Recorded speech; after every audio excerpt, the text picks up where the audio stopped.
अस्सलाम वालेकुम। मेरा नाम साइमा नियाज़ है। मैं कंसल्टेंट साइकाइट्रिस्ट हूँ और लंदन में रहती हूँ।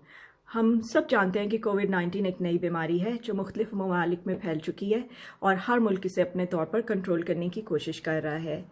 सबसे पहले मैं शेयर करूंगी कि डॉक्टर सुहेल चुगताई जो इंग्लैंड में बेस्ड हैं, उन्होंने पाकिस्तान में एक helpline national telemedicine corona helpline के नाम से शुरू करने में मदद की है, जो कि पाकिस्तान में 24 घंटे काम कर रही है। आप इससे घर बैठे डॉक्टर से बात कर सकते हैं जो आपका कोरोना वायरस स्कोर करेगा और आपको बताएगा कि किसे अस्पताल जाने की ज़रूरत है और किसे नहीं।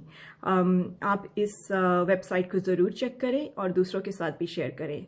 इसका लिंक मैं वीडियो डिस्क्रिप्शन में दे दूंगी। doctors247.online।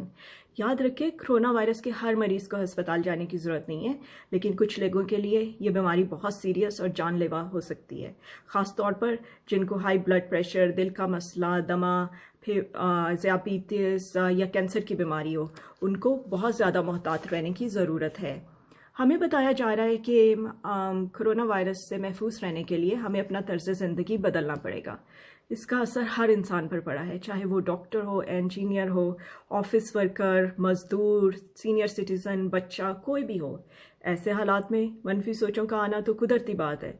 लोग परेशान और खौफजदा हो गए हैं। कुछ लोगों को बेचैनी, सर दर्द, पट्टों का खिंचाव, उदासी, मायूसी और गुस्सा, खौफ, नींद के मसाइल हो रहे हैं। लेकिन इसका हर किसी ये मतलब नहीं है कि आपको कोई नफ्सियाती मसला हो गया है या आपको किसी साइकाट्रिस्ट या साइकोलॉजिस्ट की ज़रूरत है। इस वक्त हर कोई अपनी पर्सनैलिटी के मुताबिक तर्ज ज़िंदगी से, इस बदलते हुए तर्ज ज़िंदगी से एडजस्ट करने की कोशिश कर रहा है।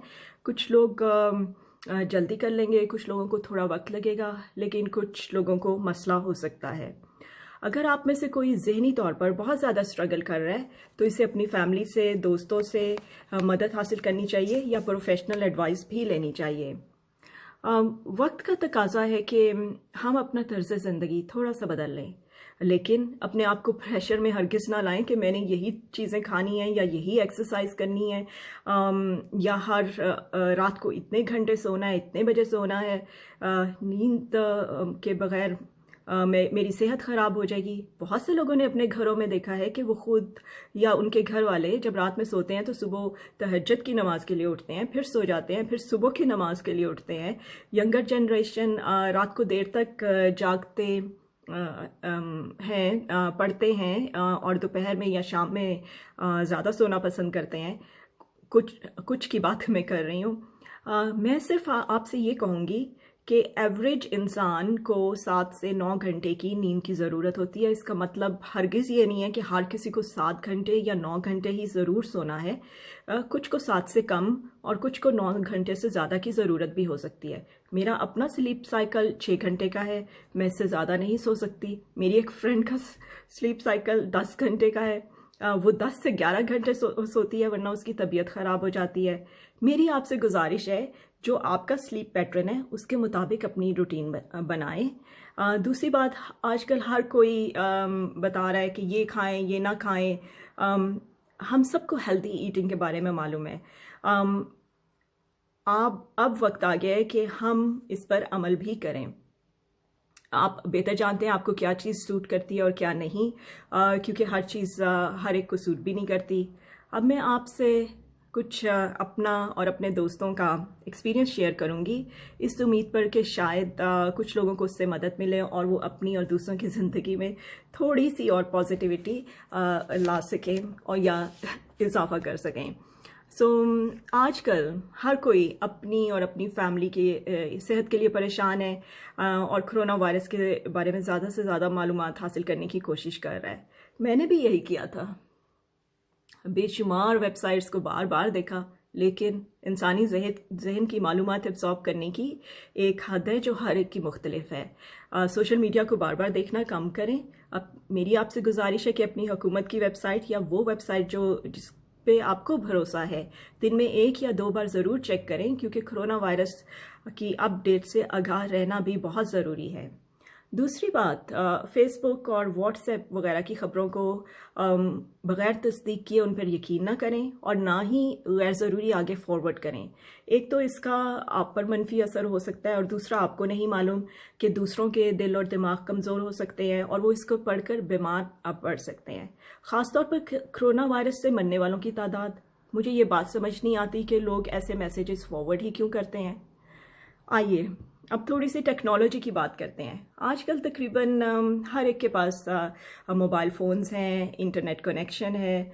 सोशल डिस्टेंसिंग की वजह से हम एक दूसरे से मिल तो नहीं सकते, लेकिन हम एक दूसरे से बात तो कर सकते हैं फ़ोन पर, वीडियो चैट्स तो कर सकते हैं। हम एक दूसरे से हाथ नहीं मिला सकते, लेकिन हम वेव तो कर सकते हैं और मुस्कुरा भी सकते हैं। मुस्कुराना है भी फ्री, सो मुस्कुराइए और खुलकर मुस्कुराइए। बहुत सारी कंपनीज़ ने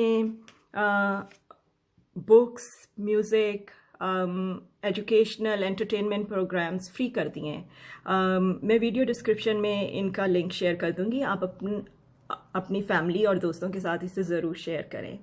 मेरे कुछ दोस्त कामिंग ऐप्स इस्तेमाल कर रहे हैं, उन्होंने बहुत अच्छा फीडबैक दिया है, जिसमें हेडस्पेस और काम meditation and sleep app iPhone पर फ्री हैं। एंड्रॉयड यूज़र्स प्ले स्टोर से कामिंग ऐप्स फ्री में डाउनलोड कर सकते हैं। मेरे कुछ दोस्त virtual reality head space equipment भी यूज़ कर रहे हैं, उन्होंने इसका बहुत अच्छा फीडबैक दिया है। इसका एक मुख्तलिफ किस्म का ही एक्सपीरियंस है। जो लोग अफोर्ड कर सकते हैं मैं उन्हें कहूँगी इसको ज़रूर ट्राई करें।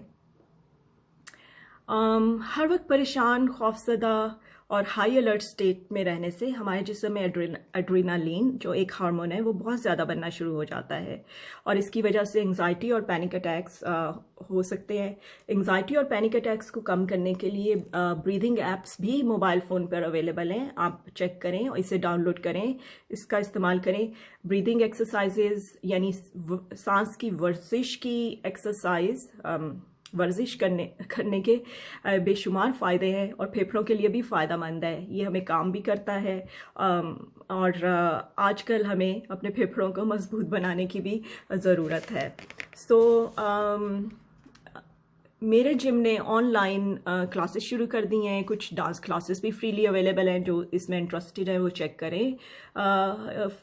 इंस्टाग्राम, यूट्यूब पे योगा, पिलाटेस, इनकी फ्री वीडियोस और वर्कआउट्स फ्रीली अवेलेबल हैं। अब एक मज़े की बात, मेरे कुछ दोस्तों ने जो डॉक्टर हैं उन्होंने अपने घर के लॉन में एक मखसूस हिस्से में सब्जियां उगाना शुरू कर दी है। नहीं, उन्होंने डॉक्टरी नहीं छोड़ी, एज ए हॉबी शुरू किया है। ये एक बहुत अच्छी एक्सरसाइज है। मैं आपको बताती चलूँ कि हर एक्सरसाइज हर एक के लिए नहीं होती। जैसे कि जिनको जॉइंट पेन्स, आर्थराइटिस या कोई और जिस्मानी मसला है वो अपनी बॉडी लिमिटेशंस के मुताबिक एक्सरसाइज करें। और मेरी उन सब प्रोफेशनल से गुजारिश है जो कोरोना वायरस और मज़हब बात करते हुए मज़हब की बात करते हैं। पाकिस्तान में दूसरे मज़ाहिब के अफराद भी रहते हैं, जैसे सिंध में हिंदू, ननकाना साहब पंजाब में सिख, क्रिश्चियंस और भी कुछ मज़ाहिब के अफराद हैं। प्लीज़ इनको भी अपनी बात का हिस्सा बनाएं। और मैं आपसे कहूँगी आपका जो भी मज़हब है आप उसकी तालीमात से मदद, सुकून, पॉजिटिविटी और हासिल कर सकते हैं। आपको मालूम है कि कैसे ये सब कैसे करना है। आखिर में इतना कहूँगी कि अपना और दूसरों का, चाहे वो किसी भी रंग, नस्ल, मज़हब से हो, बहुत ख्याल रखें। कोरोना वायरस से बचने के लिए जो आपकी हुकूमत आपको एहतियाती तदाबीर बता रही है उस पर अमल करें। आपको मालूम है कि आपने अपनी ज़िंदगी कैसे गुजारनी है। किसी को आपको आपकी रूटीन बताने की ज़रूरत नहीं है। अपना बहुत सा ख्याल रखें। बहुत शुक्रिया सुनने का। अल्लाह हाफ़िज़।